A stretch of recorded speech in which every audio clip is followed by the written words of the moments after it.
जान सो बसर सिय तब पठई जनक बुलाए।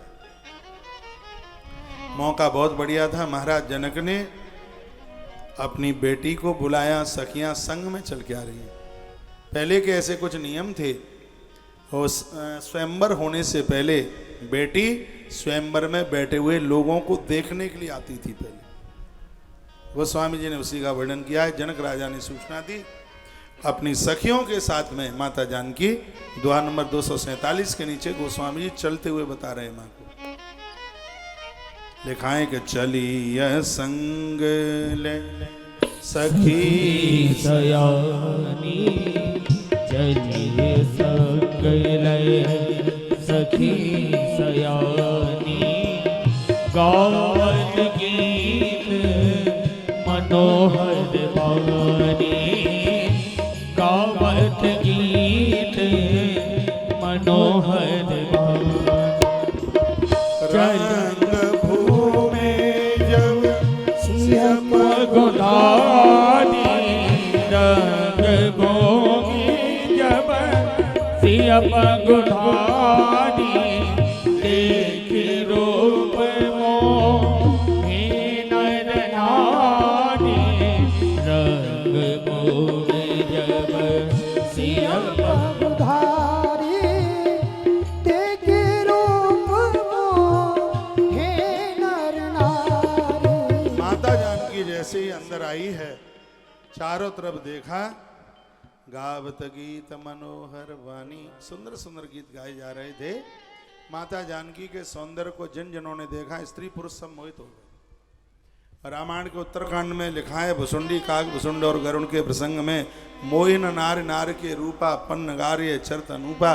स्त्री कभी भी स्त्री की बड़ाई नहीं कर सकती, उसको देख के मोहित नहीं हो सकती। किसी स्त्री की आप बड़ाई कीजिए, कहिए उसकी बहू तो, उसके बेटे की लड़का की बहू बड़ी सुंदर आई है, तो अरे छोड़ दे, आई है बिल्कुल मिट्टी के ढेर की तरह तो उसकी नाक है। कहेगी देखा नक पे चाहिए, नाक दबी हुई है बिल्कुल, वो 100 कमी निकाल देगी, यानी उसे उसकी बड़ाई करनी ही नहीं है।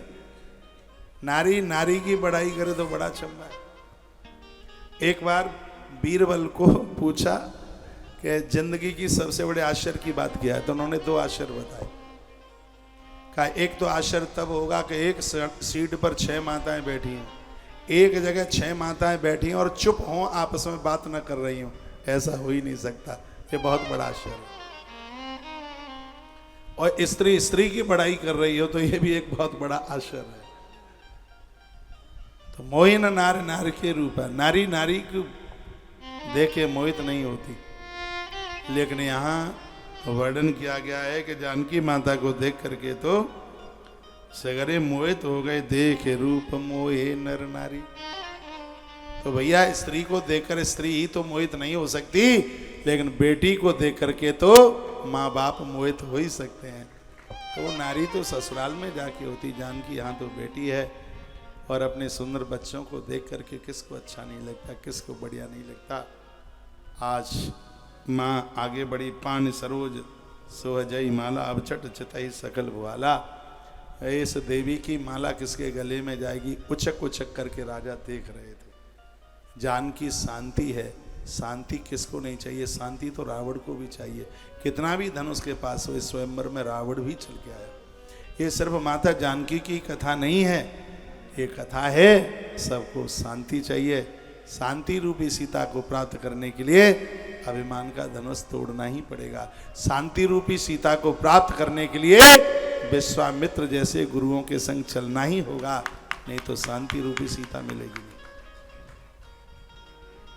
यही जगत के लिए बड़ा अद्भुत संबोधन है।